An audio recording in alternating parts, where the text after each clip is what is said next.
Porque, é assim, a inteligência artificial, ela é um bagulho incrível, né? Quando você tá utilizando o ChatGPT, você tem que entender que o ChatGPT, ele é uma ferramenta para te ajudar. Por exemplo, se você tivesse isso na escola, você basicamente entregar o ChatGPT inteiro, o prompt inteiro para a pessoa, né? Você entregar o trabalho de escola. Só que aqui a gente não tá falando de trabalho da escola, né? A gente tá falando aqui da sua reputação como QA, sua reputação como um profissional, tá bom? Então, você pode usar a inteligência artificial, na minha opinião, você deve usar a inteligência artificial. Mas saiba usar a inteligência artificial para você não ficar queimado depois, tá bom? Use, grandes poderes, né, Daniel? Vem com grandes responsabilidades. O Daniel falou aqui, usar com sabedoria. É isso mesmo, cara. Tem que usar como sabedoria, porque senão não tem como a gente querer, por exemplo, poxa, por que eu não cresço dentro da área? Por que eu não tô conseguindo chegar onde eu quero dentro da área? Por que eu não tô conseguindo ganhar melhor? Poxa, se você acha que um recrutador que vê que você tá fazendo post ou tá fazendo algumas respostas ou comentários, se ele vê que você tá utilizando a inteligência artificial, ele vai ficar com o pé atrás desde o começo, mesmo que ele ache seu currículo legal. Você vai fazer uma entrevista, você vai fazer ali, às vezes até a parte técnica, como que eles vão confiar que você estava realmente utilizando seus conhecimentos? Eu não tô falando que utilizar a inteligência artificial vai mostrar que você não tem conhecimentos. Mas se você estiver postando num lugar público, profissional, que é o LinkedIn, que é um lugar onde você tem que criar e construir essa credibilidade. Por que você não roubaria, entre aspas, né? Porque você é um pouquinho roubar. Por que você não roubaria numa entrevista, né? Por que você não roubaria num teste técnico? Fica complicado de você avaliar esse candidato no final das contas. O Adilson falou aqui, podemos ficar preguiçosos com esse tipo de utilização, tanto criativamente quanto profissionalmente. Eu concordo em partes. Eu acho sinceramente, tá, que pelo menos depois que eu comecei a utilizar a inteligência artificial no dia a dia para o trabalho, muita coisa que eu comecei a fazer ficou muito mais fácil e eu tive muito mais criatividade para desenvolver coisas. Não estou falando de desenvolver necessariamente programação, né? Mas eu estou falando de desenvolver textos, conteúdos, ideias. Por quê? Porque o ChatGPT, felizmente, ele te ajuda com isso, né? Ele te traz essas informações. E não só isso, tá bom? Entendam uma coisa. Depois que você está usando um prompt por muito, muito tempo, né? Então aquele prompt, você está conversando ali com o ChatGPT para procurar respostas, informações, o ChatGPT começa a alucinar, tá bom? Não só o ChatGPT, como qualquer outra inteligência artificial.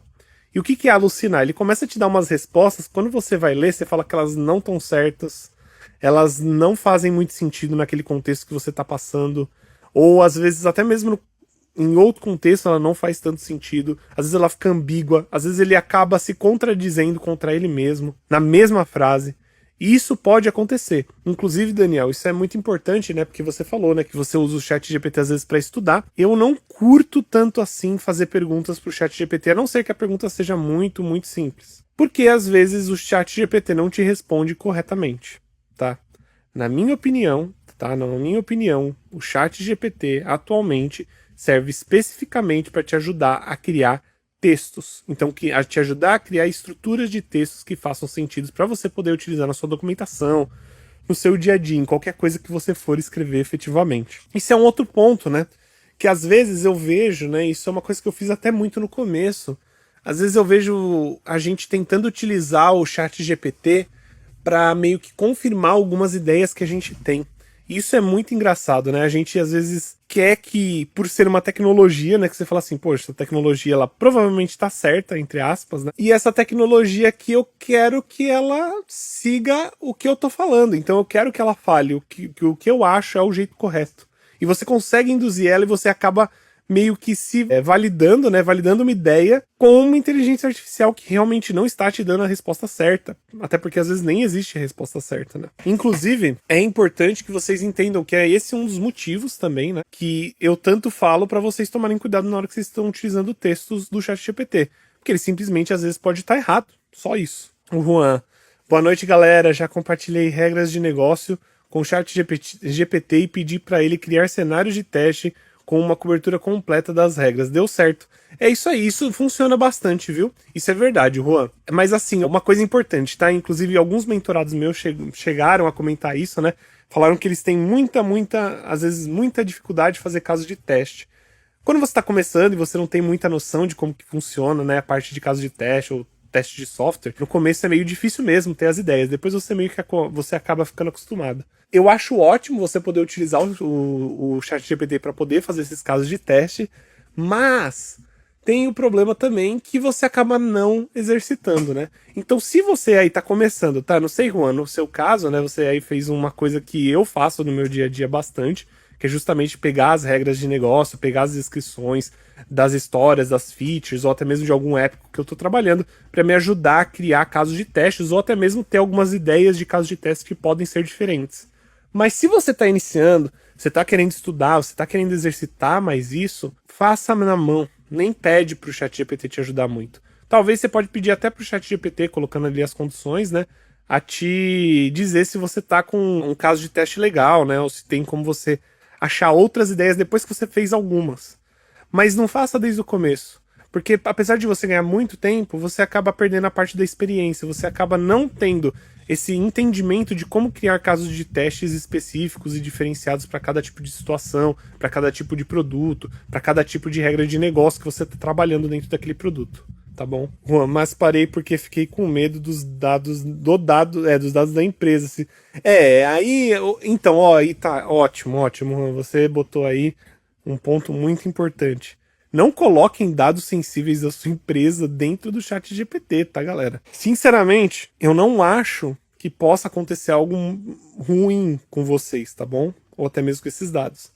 Mas se acontecer, então, tenta deixar esses dados sensíveis aí que vocês têm das suas empresas ocultos. Não vai me expor alguma informação sensível, principalmente código, token, secret, nada disso, pelo amor de Deus, tá? Agora, regra de negócio, num geral, não tem tanto problema, a não ser que sejam regras de negócio sigilosas, mas normalmente regra de negócio não é tão sigilosa. Então, galera, levem isso em consideração. Se a informação é sigilosa, se a informação você não pode ficar dividindo aí com as pessoas, leve em consideração e não colocar isso dentro de qualquer outro lugar, tá? Isso daí tem que ficar dentro da sua empresa, 100% do tempo. Até porque se acontecer qualquer coisa com a sua empresa, se acontecer qualquer problema com o que você está trabalhando, pode ter certeza que eles conseguem rastrear e ver de onde veio esse furo, tá bom? Aliás, pode acontecer de eles conseguirem rastrear, nem todo lugar é assim. E nem todo lugar vai dar errado, só que até o momento que dá errado, entendeu? Então isso é muito importante. O Juani falou aqui, mas cara, deu para tirar uma base. Perguntei para ele como ele montou esses casos de teste, como ele pensou nisso, daí comecei a fazer só. É isso aí, cara. Não tô dando bronca não, pelo amor de Deus. Mas é isso, normalmente regra de negócio, assim, nem sempre tem informação muito sigilosa. E além disso, né, dá para você simplesmente maquiar as informações, tá? Você não precisa falar todas as informações possíveis pro ChatGPT. É só maquiar os dados que você não quer que vazem. O Lennon falou aqui, temos que ter uma responsabilidade, criar nomes, fantasias, para as coisas que não podem vazar. É isso mesmo, Lennon. É perfeito, é só mudar as informações. De novo, inteligência artificial não vai roubar o seu trabalho. Fiquem tranquilos, tanto de QA quanto de desenvolvedor. Não chegou a hora, a gente não é tão substituível assim tão rápido, tá bom? Fiquem muito tranquilos. O máximo que vai acontecer é vocês terem que usar.